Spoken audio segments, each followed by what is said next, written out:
રાજ્યમાં કાળઝાળ ગરમી પડી રહી છે, પરંતુ સાથે સાથે પ્રી મોન્સૂન એક્ટિવિટીની અસર પણ કેટલીક જગ્યાએ જોવાની હવે શરૂઆત થઈ ચૂકી છે અને તેમાં પહેલું નામ આવી રહ્યું છે ધોળકા શહેરનું, કે જ્યાં વાતાવરણમાં પલટો આવ્યો છે અને વરસાદની શરૂઆત આ શહેરમાં થયેલી જોવા મળી રહી છે, જ્યાં કાળઝાળ ગરમીથી લોકોને રાહત મળતી જોવા મળી રહી છે। આપણે જણાવી દઈએ કે તાપમાનનો પારો રાજ્યમાં 45 ડિગ્રી સુધી પહોંચી ચૂક્યો હતો અને તેવામાં આ કાળઝાળ ગરમીથી રાહત મળતી અત્યારે જોવા મળી રહી છે। હવામાન વિભાગે પણ કહ્યું છે કે 8 થી 9 તારીખ 8 અને 9 તારીખે બંને દિવસે પ્રી મોન્સૂન એક્ટિવિટીના ભાગરૂપે રાજ્યમાં વરસાદ વરસી શકે, પરંતુ છૂટોછવાયા વરસાદની આગાહી હવામાન વિભાગ દ્વારા ઓલરેડી કરવામાં આવી હતી અને અત્યારે ધોળકા ખાતે વાતાવરણમાં પલટો આવતા વરસાદી વાતાવરણ જોવા મળી રહ્યું છે। તો ધોળકામાં અત્યારે વરસાદની શરૂઆત થઈ છે, પરંતુ તેની સાથે હવામાન વિભાગે રાજ્યના અલગ અલગ જિલ્લાઓમાં પણ આ જ પ્રકારે વરસાદની આગાહી કરી છે, કારણ કે નૈઋત્યનું ચોમાસું હવે આવવાનું છે। ગુજરાતમાં કોઈ પણ સમયે તેની એન્ટ્રી થઈ શકે છે। તેવામાં હજુ સુધી પ્રી મોન્સૂન એક્ટિવિટીના ભાગરૂપે રાજ્યમાં કેટલાક જિલ્લાઓમાં વરસાદ થઈ શકે, જેને અંગે હવામાન વિભાગે કહ્યું છે કે કેટલાક જિલ્લાઓ જે છે તેમાં 8 અને 9 તારીખ આ બે દિવસ હવામાન વિભાગ દ્વારા કહેવામાં આવે છે કે આ બે દિવસે જે પ્રી મોન્સૂન એક્ટિવિટીના ભાગરૂપે વરસાદ વરસી શકે છે અને કાળઝાળ ગરમીમાંથી લોકોને રાહત મળશે। डे 6 और डे 7 में आइसोलेटेड प्लेसेस पे लाइट रेन होने का पूर्वानुमान दिया गया है, और जहाँ पे आइसोलेटेड प्लेसेस पे लाइट रेन होगी वो डिस्ट्रिक्ट हैं गुजरात रीजन के वलसाड़, नवसारी, डांग, तापी, नर्मदा, छोटा उदयपुर, दमन, दादरा नगर हवेली, और सौराष्ट्र रीजन के गिर सोमनाथ और दीव हैं, जहाँ पे आइसोलेटेड प्लेसेस पे लाइट रेन होने का पूर्वानुमान दिया गया है। और डे 7 की बात करेंगे, जहाँ पे आइसोलेटेड प्लेसेस पे लाइट रेन होने का पूर्वानुमान दिया गया है वो डिस्ट्रिक्ट है वलसाड़, नवसारी, डांग, तापी, नर्मदा, छोटा उदयपुर, दमन, दादरा नगर हवेली और पंचमहल और दाहोद। और सौराष्ट्र रीजन की बात करेंगे, जहाँ पे आइसोलेटेड प्लेसेस पे लाइट रेन होने का पूर्वानुमान दिया गया है डे 7 को, वो डिस्ट्रिक्ट हैं गिर सोमनाथ, जूनागढ़, अमरेली और भावनगर। तो सामान्यથી હળવા વરસાદની આગાહી હવામાન વિભાગ દ્વારા કરવામાં આવી છે। આખરે કયા કયા જિલ્લાની હવામાન વિભાગ દ્વારા વાત કરવામાં આવી છે અને કયા કયા જિલ્લાના લોકોને કાળઝાળ ગરમીથી રાહત મળવાની છે, કારણ કે આ વખતે વરસાદ સારો થવાનો છે તેવી પણ હવામાન વિભાગ દ્વારા આગાહી કરવામાં આવી છે। ધવલ માકડિયા પાસેથી વધુ વિગતો મેળવીએ। ધવલ जी, भीषण गर्मीए तो लोकोना भोग पण लई लीधा छे, पण हवे आ भीषण गर्मी शांत थई रही छे अने हवामान विभाग ऑफिशियली एवुं कही रह्युं छे के हवे ठंडक थशे ने वरसाद आवी रह्यो छे। जो के नैऋत्यनुं ચોમાસું 15 जून आजुबाजु गुजरात पहोंचे तेवी संभावना देखाई रही छे। ते पहेला ज 8 અને 9 जूने गुजरातमां प्री मोन्सून एक्टिविटीनी शरूआत थई जशे एवी संभावना हवामान विभागे व्यक्त करी छे। महत्वनी वात छे के जे दक्षिण गुजरातनी अंदर सौथी पहेला वरसाद शरू थाय, हळवो वरसाद पड़े तेवी संभावना सेवવામાં આવી છે।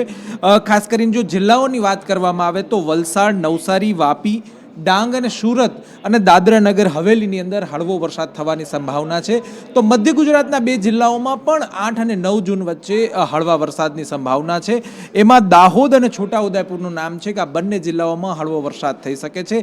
મહત્વની વાત છે કે નૈઋત્યનું ચોમાસું કેરળથી આગળ વધી અને કર્ણાટક સુધી પહોંચી ગયું છે। હવે ગોવા, મહારાષ્ટ્ર, મુંબઈ અને ત્યારબાદ ગુજરાતમાં પ્રવેશ કરે એમ છે। એટલા માટે ખેડૂતો માટે પણ આનંદના સમાચાર છે કે 8 અને 9 જૂન આજુબાજુ ગુજરાતમાં વરસાદની શરૂઆત થઈ જશે અને ત્યારબાદ 15 તારીખ સુધીમાં નૈઋત્યનું વિધિવત ચોમાસું પણ ગુજરાતમાં પ્રવેશી શકે છે। જી આભાર સમગ્ર માહિતી આપવા માટે ધવલ। તો લોકો એટલે કે ખેડૂતો માટે તો સારા સમાચાર છે કે આ વખતે વરસાદ સારો રહેવાનો છે અને ચોમાસું પણ આવી જશે, પરંતુ દેશવાસીઓ માટે સારા સમાચાર એ છે કે આવતીકાલે મતગણતરી થવાની છે। એ મતગણતરી કે જેના માટે લોકસભા ચૂંટણીના તમામ ફેઝમાં મતદાન થયા અને આવતીકાલે તેનું રિઝલ્ટ આવવાનું છે, જેમાં નક્કી થવાનું છે કે પરિવર્તન આવશે કે પછી પુનરાવર્તન જ થવાનું છે। આમ તો તમામ જે એક્ઝિટ પોલ સામે આવ્યા તેમાં એક્ઝિટ પોલમાં ફરી એકવાર અહીંયા ભારતીય જનતા પાર્ટી એટલે કે એનડીએની સરકાર બનતી જોવા મળી રહી છે, પરંતુ તમામની વચ્ચે એ તમામ મતગણતરી કેન્દ્રો જે છે મતગણતરી કેન્દ્રો પર સુરક્ષા વ્યવસ્થા સઘન કરી દેવામાં આવી છે। આ સાથે સાથે જે તમામ તૈયારીઓ કરવાની હોય છે તૈયારીઓ પર પૂર્ણ કરી દેવામાં આવી છે, બેરિકેડિંગ કરી દેવામાં આવ્યા છે, સીસીટીવીથી સજ્જ આખા જે મતગણતરી કેન્દ્રો છે તેમને કરી દેવામાં આવે છે। જે ચૂંટણી અધિકારી જે એમ્પ્લોઈઝ છે જે ત્યાં એલોકેટ કરવાના હોય છે તમામ એમ્પ્લોઈઝને પણ એલોકેટ કરી દેવામાં આવ્યા છે। કાઉન્ટિંગ સેન્ટર્સ પર આવતીકાલે સવારે 8 વાગે મતગણતરી શરૂ કરવામાં આવશે। આમાં આનંદ પીસીમાં 2 કાઉન્ટિંગ સેન્ટર્સ છે, એટલે 26 કાઉન્ટિંગ સેન્ટર્સ થાય છે। તમામ કાઉન્ટિંગ સેન્ટર્સ પર ત્રિસ્તરીય મતલબ 3 લેયર સુરક્ષા વ્યવસ્થા સુનિશ્ચિત કરવામાં આવી છે। કમિશનના ઓબ્ઝર્વર સિવાય મતગણતરી કેન્દ્રમાં મોબાઈલ, લેપટોપ, ટેબ્લેટ જેવા કોઈ પણ ઇલેક્ટ્રોનિક ઉપકરણો એપ્લાયન્સીસ લઈ જશે નહીં। મતગણતરી પ્રક્રિયા માટે આવશ્યકતા મુજબ નીડ બેઝડ મુજબ આરઓ એઆરઓ અથવા કાઉન્ટિંગ સુપરવાઇઝર પૂર્વ પરવાનગી સાથે જ મતદાન કેન્દ્રમાં મોબાઈલ લઈ જઈ શકશે. આ સમગ્ર મામલે વધુ માહિતી સાથે સંવાદદાતા હિરેન રાવલ જોડાઈ ગયા છે. હિરેન, આવતીકાલે મતગણતરી થવાની છે. તમામ તૈયારીઓ તમામ મતગણતરી કેન્દ્રો પર પૂરી કરી દેવામાં આવી છે અને આવતીકાલે 8 વાગ્યાથી મતગણતરીની શરૂઆત થશે.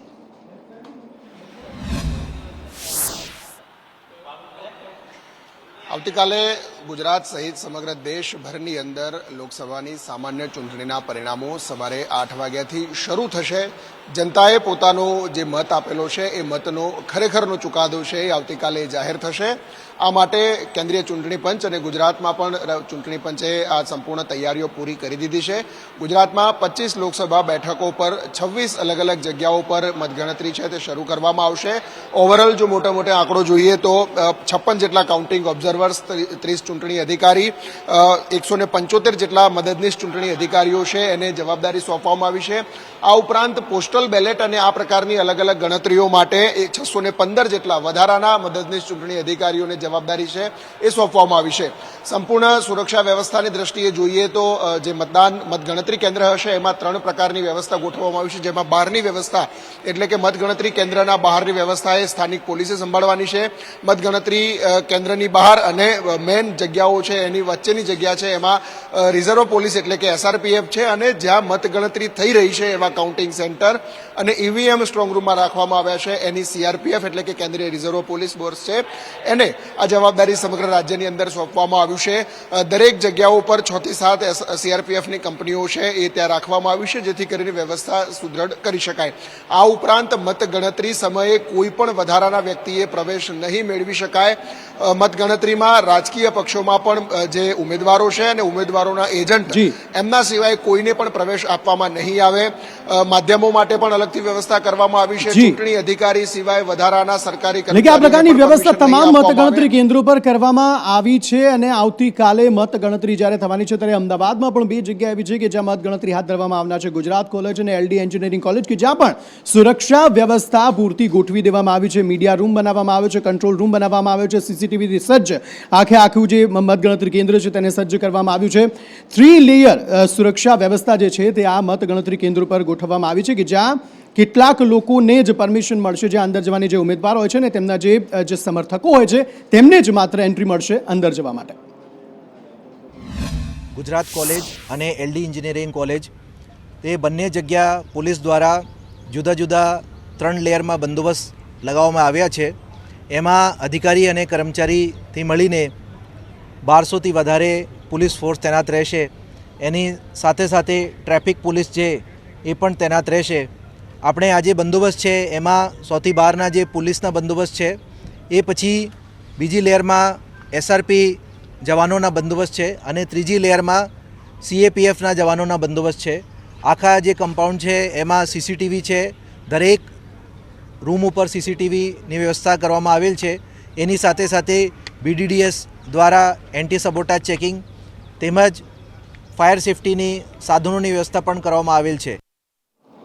તો આવતીકાલે જ્યારે મતગણતરી હાથ ધરાનાર છે ત્યારે એવું પહેલી વખત થયું છે કે ઇલેક્શન કમિશને મતગણતરીના અગાઉના દિવસે પ્રેસ કોન્ફરન્સ કરી અને પ્રેસ કોન્ફરન્સમાં એ તમામ બાબતો જણાવી, એ તમામ પહેલુઓ જણાવ્યા કે જેમાંથી ઇલેક્શન કમિશનના જે કર્મચારીઓ અધિકારીઓ છે તે પસાર થયા. તેમણે તો સૌપ્રથમ વાત એ કીધી કે વિશ્વ રેકોર્ડ બન્યો છે કે જેમાં આટલી મોટી સંખ્યામાં લોકોએ મતદાન કર્યું છે. 64 કરોડથી વધારે મતદાતાઓએ પોતાના મતાધિકારનો ઉપયોગ કર્યો છે, જેમાંથી 31 કરોડથી વધારે મહિલા મતદારો છે કે જેમણે પોતાના મતાધિકારનો ઉપયોગ કર્યો છે અને તમામ જે મતદારો છે તેમને અભિનંદન પણ ઇલેક્શન કમિશને આપ્યા હતા.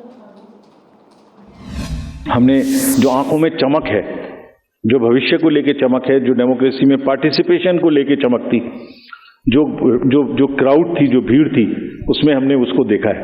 And what has not gone into it. जब हम चुनाव कराने के लिए गए थे मार्च 12-13 में, तो प्रश्न पूछे जा रहे थे हमसे. हर समय प्रश्नों का जवाब देना पड़ता है कि आप साथ साथ क्यों नहीं करा रहे हैं, वो कब कराएंगे.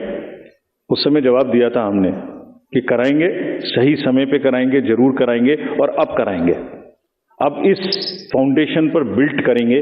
We understand that people are ready to democratically decide their future.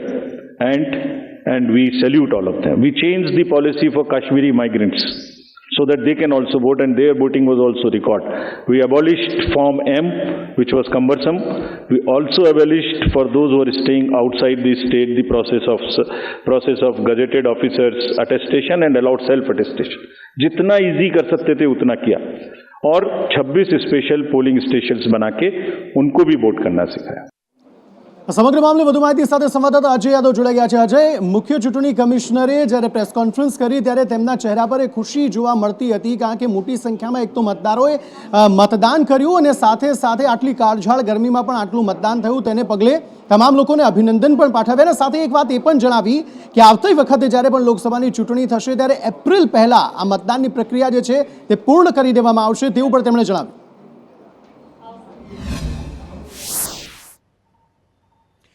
देखिए, निश्चित तौर पे सबसे महत्वपूर्ण बात यही है कि अभी तक चुनाव आयोग के इतिहास में ऐसा पहली बार हुआ है कि मतगणना के ठीक एक दिन पहले इलेक्शन कमीशन की तरफ से ये प्रेस कॉन्फ्रेंस की गई थी. इसी बात से सब लोगों को, सारे मीडिया कर्मियों में कौतूहल था आखिर किस मुद्दे पे इलेक्शन कमीशन ये अपनी बात करेगा.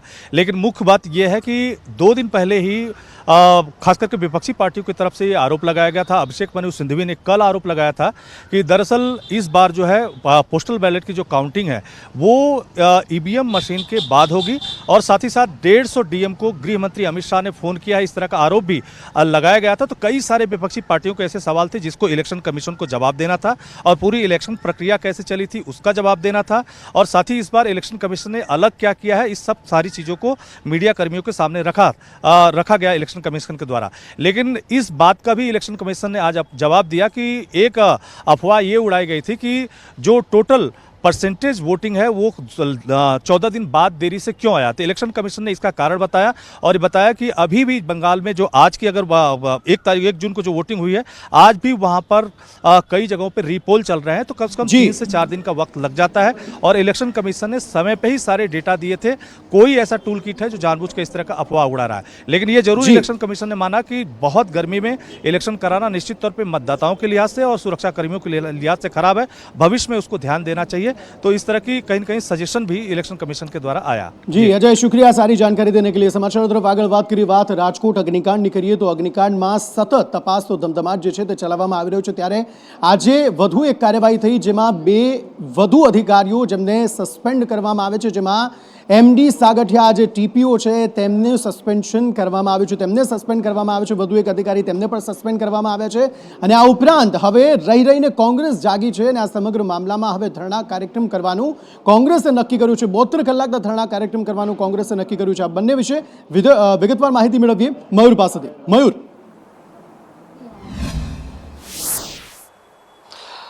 બિલકુલ અંકિત, રાજકોટ અગ્નિકાંડને જે પ્રકારે દિવસો વીતી જઈ રહ્યા છે તેમ કાર્યવાહી છે તે પણ આગળ વધી રહી છે. આવતીકાલે સીટનો રિપોર્ટ આવશે, પરંતુ એ પહેલા રાજકોટ મહાપાલિકાએ એક મોટી કાર્યવાહી કરી છે. છેલ્લા 3 દિવસથી પોલીસની કસ્ટડીમાં રહેલા રાજકોટ મહાપાલિકાના પૂર્વ TPO MD સાગઠિયા અને પૂર્વ ATP મુકેશ મકવાણા છે, બંનેને સત્તાવાર રીતે સસ્પેન્ડ કરી દીધા છે. મ્યુનિસિપલ કમિશનરે આપેલા શુક્રવારે એવો સંકેત આપ્યો હતો કે પોલીસ તરફથી સત્તાવાર નોટ આવ્યા બાદ આ કાર્યવાહી થશે. આ કાર્યવાહી છે આજે વહેલી સવારે અને ગઈકાલે રાતની વચ્ચે કરી લેવામાં આવી છે. એટલે સત્તાવાર બંને અધિકારીઓ છે તેને સસ્પેન્ડ કરી દેવાયા છે અને બંને હજુ રિમાન્ડની અંદર છે. બીજી વાત કરીએ કોંગ્રેસની, તો કોંગ્રેસ છે રહીને મેદાનની અંદર આવી છે. આજે સત્તાવાર રીતે શહેર પોલીસ પાસે મંજૂરી માંગવામાં આવી છે કે રાજકોટ શહેરની અંદર જે અગ્નિકાંડ થયો છે તેને લઈને કોંગ્રેસ 3 દિવસ સુધી એટલે કે 72 કલાક સુધી ઉપવાસ અને ધરણા યોજવા માંગે છે. આ માટે પ્રદેશના અલગ અલગ નેતાઓ છે તે રાજકોટ આવવાના છે. તબક્કાવાર તેઓ 3 દિવસ સુધી આ ઉપવાસ અને ધરણાના કાર્યક્રમની અંદર ભાગીદાર બનશે. શહેરના ત્રિકોણબાગ ખાતે આ ધરણા માટેનું મેદાન છે તે માંગવામાં આવ્યું છે, એટલે કે ત્રિકોણબાગનો જે ચોક છે ત્યાં કોંગ્રેસ ધરણા કરવા માંગે મંજૂરી માંગી રહી છે. હવે જોવાનું એ રહેશે કે પોલીસ મંજૂરી આપે છે કે કેમ. કોંગ્રેસે એ વાતનો પણ ઉલ્લેખ કર્યો છે કે ઉપવાસ આંદોલન છે અને સાથે સાથે આ ધરણા છે એટલે શાંતિપૂર્ણ રીતે આખો મામલો છે તેને લઈને તેમનું આંદોલન છે.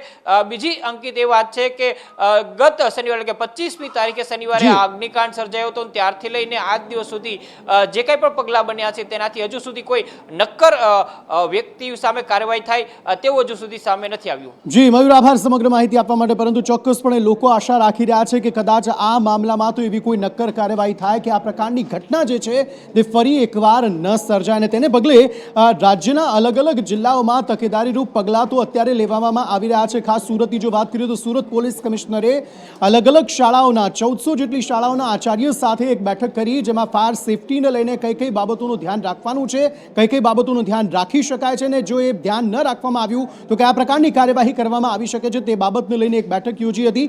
આઝમ સાલે પાસેથી આ અંગે વધુ વિગતો મેળવીએ. આઝમ.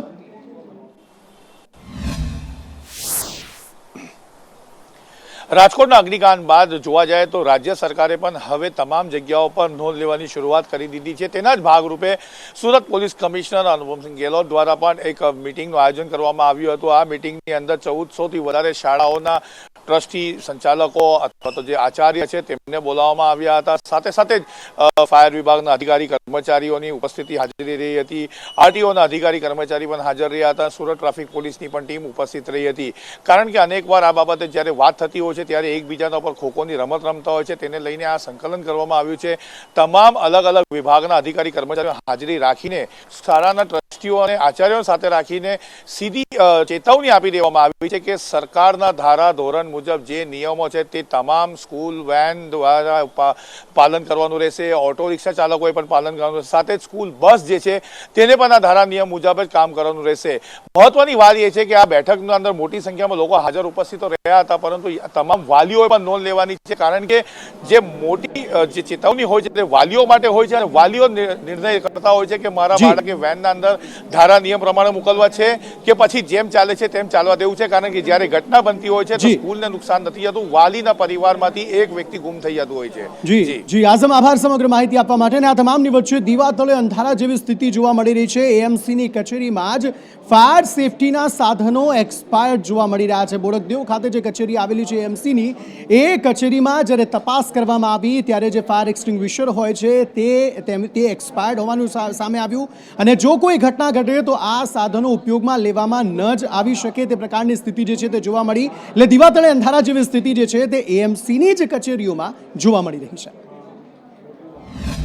રાજકોટના અગ્નિકાંડ બાદ સફાળું જાગેલું તંત્ર ઠેર ઠેર ચેકિંગ કરી રહ્યું છે અને શહેરીજનોને ફાયર સેફટી લગાવવા માટેનું સૂચન કરી રહ્યું છે. જો કે અમદાવાદ મ્યુનિસિપલ કોર્પોરેશનમાં જ દીવા તળે અંધારું જોવા મળી રહ્યું છે. અમદાવાદ મ્યુનિસિપલ કોર્પોરેશનની આ ઉત્તર પશ્ચિમ ઝોનની કચેરી છે કે જ્યાં આગળ રોજ હજારો મુલાકાતીઓ અહીંયા આવતા હોય છે અને મુલાકાતીઓને જાણે રામ ભરોસે જ છોડી દેવામાં આવ્યા હોય તેવું સ્પષ્ટપણે લાગી રહ્યું છે. કારણ કે આ કચેરીમાં ફાયર સેફટીના સાધનો તો લગાવવામાં આવ્યા છે, પરંતુ આ ફાયર સેફટીના સાધનો છે તે વર્કિંગ કન્ડિશનમાં નથી. ફાયર એક્સટિંગ્વિશર જો અહીંયા લગાવવામાં આવેલા છે તે ફાયર એક્સટિંગ્વિશર એક્સપાયર થઈ ચૂક્યા છે 31/1/2024ના રોજ. અને આ જે એક્સટિંગ્વિશર લગાવવામાં આવે છે ન માત્ર એક પરંતુ તમામ એક્સટિંગ્વિશર જે આ કચેરીમાં લગાવવામાં આવેલા છે તે તમામ એક્સપાયર થઈ ચૂક્યા છે. સાથે જ તેમની અંદર પૂરતું પ્રેશર પણ નથી, જેથી કરીને જ્યારે પણ આ કચેરીમાં દુર્ઘટના સર્જાય, આગ લાગે, ત્યારે આજે એક્સટિંગ્વિશર અહીંયા લગાવવામાં આવે છે ફાયર આગ લાગે તેને બુઝાવવા માટેના.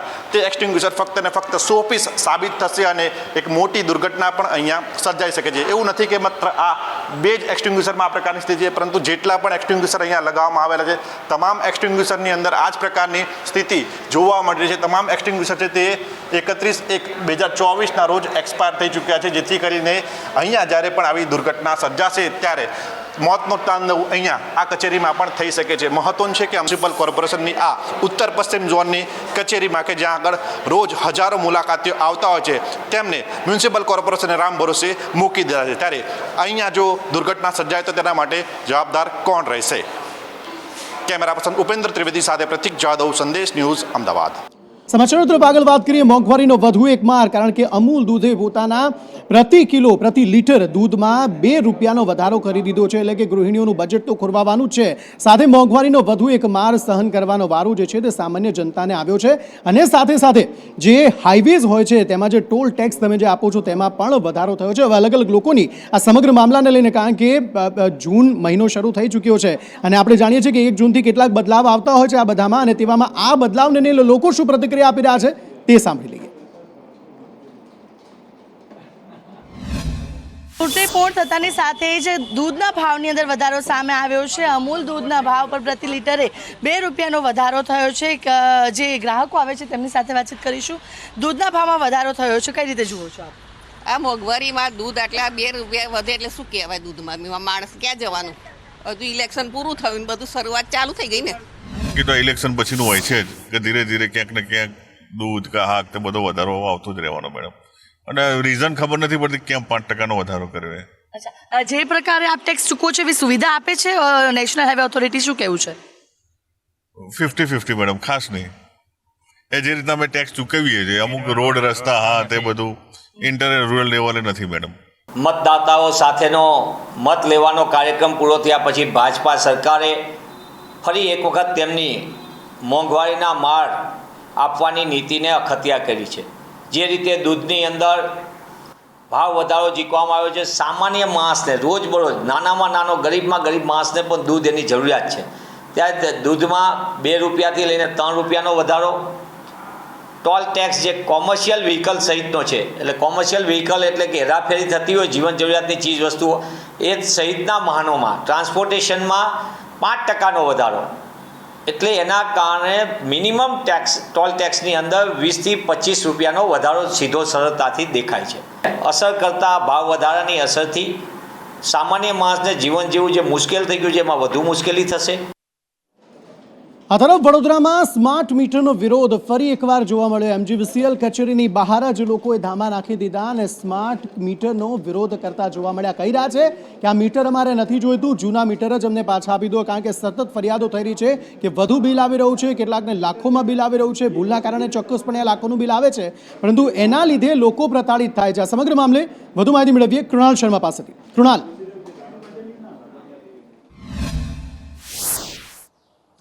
અંકિત, વડોદરા શહેરમાં 33 લાખ મીટર લગાવવાની વાત MGVCLના MD કરી ચૂક્યા છે, પરંતુ તેની વચ્ચે 27,000 જેટલા સ્માર્ટ મીટર પ્રાથમિક ધોરણે લગાવવામાં આવ્યા છે. અને જ્યારથી આ મીટર લાગ્યા ત્યારથી વડોદરા શહેરમાં વિરોધ થઈ રહ્યો છે, કારણ કે કેટલાક લોકોને 9 લાખનું તો કોઈ ગ્રાહકને 13 લાખનું બિલ આવ્યું છે. ત્યારે કેટલાક જે ગ્રાહકો છે તેવું કહી રહ્યા છે કે સામાન્ય પરિવારમાંથી તેઓ આવે છે, બંગલામાં નોકરી કરે છે, 7 થી 8 હજાર પગાર છે, અને આમાં રોજે રોજ બિલ ભરવું તો કેવી રીતે ભરવું?